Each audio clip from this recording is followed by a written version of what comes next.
2 বছর পর আমি ইন্টার পরীক্ষা দিয়ে বেকার বসে আছি। আর ওদিকে ঐশী এবার ক্লাস 9-এ উঠেছে। তাই সারাদিন ঐশীর সাথে কথা বলি। একদিন রাতে ঘুমিয়ে আছি, হঠাৎ আমার ফোনে কল আসলো। আমি ফোনটা হাতে নিয়ে দেখি ঐশী ফোন দিয়েছে। আমি ঘুম ঘুম চোখে রিসিভ করলাম। রিসিভ করতেই ওপাশ থেকে কান্নার শব্দ ভেসে আসলো। আমি কান্নার শব্দ পেয়ে বিছানা থেকে উঠে বসলাম আর বলতে লাগলাম, এই কান্না করছো কেন? আমাকে বাঁচাও, আমার মা বাবা আমাকে মেরে ফেলবে। মানে কি বলো? তুমি এখন কোথায়? আমি এখন এই জায়গায় লুকিয়ে বসে আছি, বাবা মা আমাকে খুঁজছে। আমি এখনই আসছি। এই বলে আমি ফোন কেটে দিয়ে রেডি হয়ে সাইকেল নিয়ে চলে আসলাম। এসে সেই জায়গায় আসলাম আর আমাকে দেখে ঐশী আমার সাইকেলে উঠে বসলো আর বলতে লাগলো, তাড়াতাড়ি চলো। আমি তাড়াতাড়ি সাইকেল চালাতে লাগলাম। তখন একবার পিছনে তাকিয়ে দেখি একটা গাড়ি জোরে আমাদের দিকে আসতে লাগলো। আর তখন ঐশী বলতে লাগলো, এই তারা এসে পড়লো, তাড়াতাড়ি যাও। আমি সাইকেল জোরে চালাতে লাগলাম আর সোজা স্টেশনে আসলাম। দেখি একটা ট্রেন ছেড়ে যাচ্ছে। আমি সাইকেল থেকে নেমে ঐশীকে নিয়ে চলন্ত ট্রেনে উঠে পড়লাম। আর তাকিয়ে দেখি ঐশীর বাবা মা গাড়ি থেকে নেমে বলতে লাগলো, দেখ, মেয়েটা চলে গেল, এবার সবকিছু পুলিশকে না বললেই হয়। এদিকে আমি ট্রেনে উঠে হাঁপাতে লাগলাম আর ঐশীও হাঁপাতে লাগলো।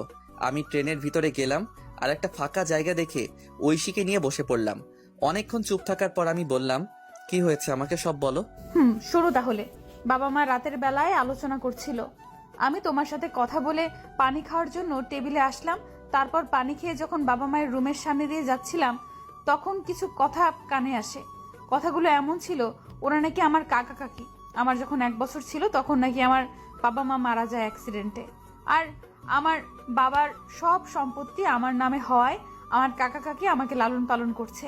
আর কালকে নাকি আমাকে জোর করে দলিলে সাইন করাবে, আর সাইন না করলে মেরে ফেলতে পারে। পরে আমি এসব শুনে ফোন নিয়ে আর ব্যাগ গুছিয়ে লুকিয়ে বাইরে এসে তোমাকে কল দিলাম। ও আচ্ছা, কিন্তু আমি তো কিছু নিয়ে আসি নাই। আর এখন তো তোমাকে নিয়ে চিন্তা হচ্ছে। আমার বাসা থেকে 10,000 টাকা আর কিছু আমার অলংকার নিয়ে আসছি। তার মানে আমরা পালিয়ে যাচ্ছি? যেটা মনে করো। আচ্ছা, কি আর করার। তখনই একটা লোক এসে ট্রেনের টিকিট দেখতে চাইলো, কিন্তু আমাদের কাছে তো টিকিট নেই। তাই ভাড়া দিলাম আর সাথে জরিমানাও দিলাম। এরপর লোকটা আমাদের হাতে টিকিট দিয়ে চলে গেল আর বলে গেল কেউ আসলে এটা দেখাতে। আমিও বিদায় দিলাম। আমি টিকিট দেখে দেখি এটা রাজশাহী যাওয়ার টিকিট। তার মানে আমরা রাজশাহী যাচ্ছি। তখনই ঐশী বলল, এই খুব ঘুম পাচ্ছে। ঘুমাও। ঐশী আমাকে জড়িয়ে ধরে ঘুমিয়ে পড়লো। আমিও কখন যে ঘুমিয়ে পড়লাম মনে নেই। ঘুম ভাঙলো ঐশীর ডাকে। এই আমরা চলে আসছি, ওঠো। তারপর আমরা ট্রেন থেকে নেমে কোথায় যাব কিছু বুঝতে পারছি না। আগে একটা বাসা ঠিক করা দরকার। তারপর স্টেশন থেকে বেরিয়ে এক পাশ দিয়ে হাঁটতে লাগলাম। হঠাৎ চোখ পড়লো একটা লিফলেটের উপর লেখা, বাসা ভাড়া দেওয়া হবে। আমি লিফলেটের নিচে থাকা নাম্বারে কল দিলাম। কিছুক্ষণ কল হতে কল ধরলো। আসসালামু আলাইকুম। ওয়ালাইকুম আসসালাম। জি, বাসা ভাড়ার জন্য ফোন দিলাম। ও, বিবাহিত ছাড়া ভাড়া দেওয়া হয় না? জি, আমরা বিবাহিত। তাহলে এখন তো সকাল 7টা বাজে, আপনি 10টায় আসেন আর সাথে করে বিয়ের কাবিননামা নিয়ে আসবেন। জি আচ্ছা, ধন্যবাদ আপনাকে। এরপর ফোন কেটে দিলাম। ফোন কেটে দিয়ে ঐশীকে বললাম, বিয়ে করা লাগবে। চলো কাজী অফিসে। আরে সাক্ষী লাগবে না, টাকা দিলে সব হয়, চলো তো। এরপর একজনকে জিজ্ঞেস করে কাজী অফিসের দিকে যেতে লাগলাম। তারপর পৌঁছে গেলাম। গিয়ে দেখি আমাদের মতো আরো এক কাপল বিয়ে করার জন্য আসছে। আমাদের দেখে ওখানের ছেলে বলল, ভাই কি বিয়ে করবেন? ভাই কেন?